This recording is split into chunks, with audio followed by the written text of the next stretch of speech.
این نورسان و جوانان ختم کنندگان مؤسسه‌های تحصیلات میانه عمومی ناحیه واسه بوده با مقصد در آینده ادامه دادن تحصیل شناس شدن با شرایط و کسب آموزی در چاره‌بینی درهای کوشاد در لیسه کسبی تکنیکی ناحیه واسه حضور دارند. این مؤسسه کسب آموزی متخصصان ساحه کشاورزی را تیار می‌نماید. اشتراکچیان این چاره‌بینی با راهبلدی آموزگاران استادهای تعلیمی استحصالی داخل صنفخانه‌ها گردیده با شرایط‌های تعلیم از نزدیک شناس گردیدند. در وقت سیر و گشت همزمان عاید کسب آموزی واسطه‌های عیانی تجهیزات‌های تکنیکی در صنفخانه‌ها مجهز گردانیده شده مشغولیت‌های نظریوی و عملی و سوال‌های خود جواب می‌گرفتند.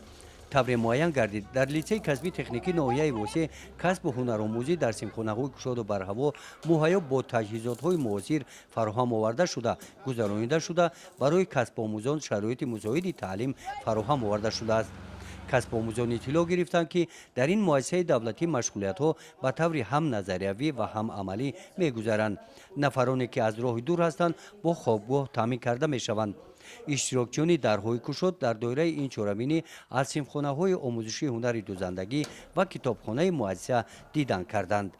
مقصد از برگزاری این چاره‌بینی درهای کوشاد مؤسسه از این است که ما امسال طبق نقشه پیشنهاد گردیده وزارت معارف و علم جمهوری تاجیکستان بیش از 350 نفر داوطلبان را از روی 7 نمود از روی 7 اختصاص از جمله از روی تکنیک های کشاورزی، سیستم های کامپیوتری، دوزنده، حسابدار با دانشگاه کامپیوتر از روی 7 اختصاص خوانندگان را با این شعبه ها قبول می نماید.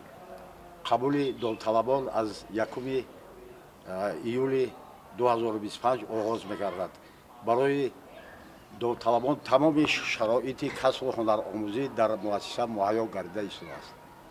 چاره‌بینی روزی درهای کوشاد با بازی دوستانه عاید به والیبال بین ختم کنندگان و کسب آموزان مؤسسه جمع بست گردید. گزارش خوجا نظریف خدای نظر ظهروف از ناحیه واسه برای برنامه اطلاعاتی نوید.